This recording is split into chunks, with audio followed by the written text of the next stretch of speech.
நாட்டு மக்களுக்கு எதிரான பல சதி வலைகளை பாஜக அரசு தொடர்ச்சியாக செய்து வருகிறதை நாம் பார்க்கிறோம். அந்த வரிசையிலே இன்றைக்கு மிக பெரும் பேசு பொருளாக மாறி இருக்கக்கூடிய ஒரு விஷயம் என்னவென்று சொன்னால், தொகுதி மறுவரையறை என்று சொல்லக்கூடிய ஒரு மிகப்பெரிய ஒரு சதியை இந்த பாஜக அரசு இன்றைக்கு நிகழ்த்த வேண்டும் என்ற ஒரு கொடூர மசோதாவை கொண்டு வந்துள்ளது. பொதுவாகவே 2014 ஆட்சி கட்டிலே அமர்ந்ததிலிருந்து பல மக்களுக்கு எதிரான, நாட்டு மக்களுக்கு எதிரான பல மசோதாக்களை இந்த அரசு ஒரு பின்புறமாக, கொள்ளைப்புறமாக, திருட்டுத்தனமாக நிறைவேற்றி பல மசோதாக்களின் மூலமாக இன்றைக்கு கொடூர சட்டங்களை கொண்டு வந்து அதனால் மக்கள் பல விதமான ஒரு பாதிப்புக்கு உள்ளாகி இருக்கிறார்கள். அந்த அடிப்படையிலே இன்றைய தினம் இந்த தொகுதி மறுவரை என்பது இந்த தென் மாநிலங்களை, குறிப்பாக தமிழ்நாட்டை மிகப்பெரிய கடும் பாதிப்பை ஏற்படுத்தக்கூடிய ஒரு மசோதாவாக இருக்கிறது என்று இன்றைக்கு மதச்சார்பற்ற ஜனநாயக சக்திகள் அனைவரும் இந்த கருத்தை என்ன செஞ்சிருக்காங்க, சொல்லியிருக்காங்க. குறிப்பாக நம்முடைய தமிழக முதல்வர் முத்துவேல் கருணாநிதி ஸ்டாலின் அவர்கள் இந்த தொகுதி மறுவரை என்பது ஒரு மிகப்பெரிய ஒரு ஜனநாயகத்திற்கு எதிரான ஒரு சதி என்று என்ன செஞ்சிருக்காங்க, சொல்லியிருக்கிறாங்க. இது நெருப்போடு விளையாடுவதற்கு சமம் என்று என்ன செஞ்சிருக்காங்க, சொல்லியிருக்காங்க. நாங்கள் ஒருபோதும் தமிழக மக்கள் இந்த தொகுதி மறுவரையை நாங்கள் ஏற்க மாட்டோம் அப்படின்னு சொல்லியிருக்காங்க. என்ன தொகுதி மறுவரை என்று சொன்னால், பொதுவாகவே நம்மளுடைய தமிழ்நாட்டை பொறுத்த வரைக்கும் அறிஞர் அண்ணா சொல்லுவார்கள், அதாவது தமிழ்நாட்டை பொறுத்த வரைக்கும் அதாவது உள்ளாட்சி, அதாவது மத்தியிலே கூட்டாட்சி, மாநிலங்களிலே சுயாட்சி.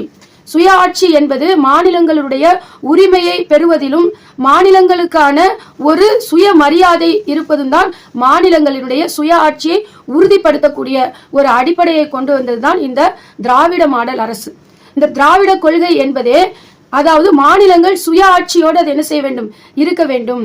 அதற்குத்தான் பேரறிஞர் அண்ணா சொன்னார்கள், அதாவது ஆட்டிற்கு தாடி எதற்கு, அதே போல இந்த மக்களால் தேர்வு செய்யப்பட்ட அரசிற்கு இந்த மத்திய அரசின் ஏஜென்டாக இருக்கக்கூடிய ஆளுநர் எதற்கு என்றெல்லாம் மாநிலங்களினுடைய சுயாட்சி குறித்த ஒரு கருத்தியல் தென் மாநிலங்களுக்கு ஏற்கனவே இயல்பாக ஒன்று இருக்கு.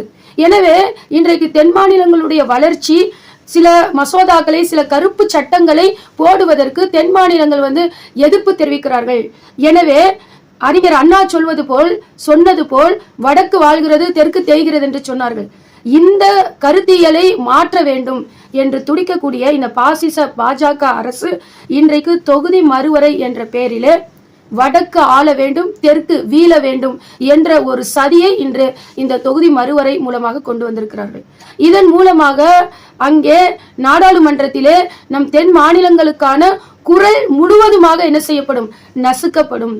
தென் மாநிலங்கள் இந்த நாட்டிற்கு தேவையான சட்டங்களை, மக்களுக்கு ஆதரவான சட்டங்களை, மக்களுக்கு எதிரான சட்டங்களை ஒரு ஒன்றிய அரசு நிறுவும் பொழுது அதற்கான கருத்து கணிப்பு, அது கூடும் அது கூடாது, அந்த சட்டத்தை ஏற்போம் ஏற்க மாட்டோம் என்ற கருத்துக்களை சொல்லக்கூடிய உரிமையை தென் மாநிலங்களிடமிருந்து முற்றிலுமாக பறித்து அதை அந்த ஆளக்கூடிய ஒரு ஆதிக்க சக்தியாக முழுவதுமாக வட மாநிலங்களை மாற்ற வேண்டும். எனவே ஆதிக்க சக்திகளாக வட மாநிலங்களும் வீழக்கூடிய அந்த நெல்லையிலே தென் மாநிலங்களும் ஆக வேண்டும் என்ற அடிப்படையில் தான் இன்றைக்கு ஒரு அடிமை மக்களாக நம்மை மாற்றக்கூடிய ஒரு சதிதான் இந்த தொகுதி மறுவரை. எனவே இதை ஒருபோதும் நாம் என்ன செய்யக்கூடாது, ஏற்கக்கூடாது. இதற்கு கடுமையான கண்டனங்களை இந்தியா, அதாவது மத்தியில இந்தியா கூட்டணியும், இங்கே நம்முடைய தமிழக முதல்வர், அதே போல பார்த்தீங்கன்னு சொன்னா நிறைய மதச்சார்பற்ற அந்த முற்போக்கு சிந்தனையில இருக்கக்கூடியவர்கள், ஜனநாயகத்தை நேசிக்கக்கூடிய அத்துணை தலைவர்களும் இந்த தொகுதி மறுவரையை என்ன செய்யறாங்க, கண்டிச்சிருக்கிறாங்க. இதை எப்பவுமே பாத்தீங்கன்னா வீட்டுக்கு நல்லவங்க வரும் பொழுது வீட்டுக்கு வாசல் வழியாக வருவாங்க, சிரித்த முகத்தோடு நேர்மையோடு வருவாங்க.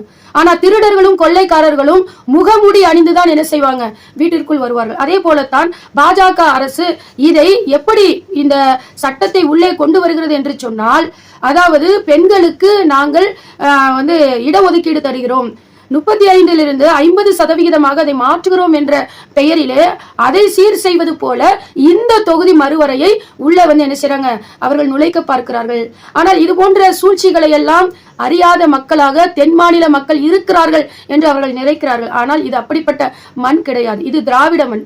இது ஒரு பக்குவப்படுத்தப்பட்ட பண்படுத்தப்பட்ட உரிமை குரல் எழுப்பக்கூடிய ஒரு மண். எனவே இந்த பாசிச பாஜகவினுடைய இந்த வாழ்வியல் அஜெண்டாவாக இருக்கக்கூடிய இந்தியாவை இந்து ராஷ்டிரமாக மாற்றுவோம் என்று தென் மாநிலங்களுடைய குறிப்பாக பாசிசத்தை எதிர்க்கக்கூடிய மாநிலங்களுடைய உரிமையை முற்றிலுமாக நீக்க வேண்டும் என்ற எண்ணத்திலே கொண்டு வரப்பட்டிருக்கக்கூடிய இந்த தொகுதி மறுவரை என்ற இந்த கருப்பு சட்டத்தை ஒருபோதும் தமிழ்நாட்டு மக்கள் ஏற்க மாட்டோம், இஸ்லாமிய மக்கள் ஏற்க மாட்டோம்.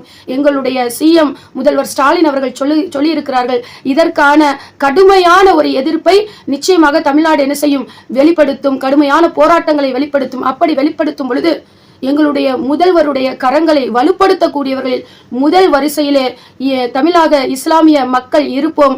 நிச்சயமாக இந்த கருப்பு சட்டத்தை நாம் முறியடிப்போம். எத்தனையோ சட்டங்கள் மக்கள் போராட்டத்தின் காரணமாக முறியடிக்கப்பட்டிருக்கிறது. அதே போல கொல்லைப்புறமாக வரக்கூடிய இந்த தொகுதி மறுவரை என்ற கருப்பு சட்டமும் நிச்சயமாக வீழ்த்தப்படும்.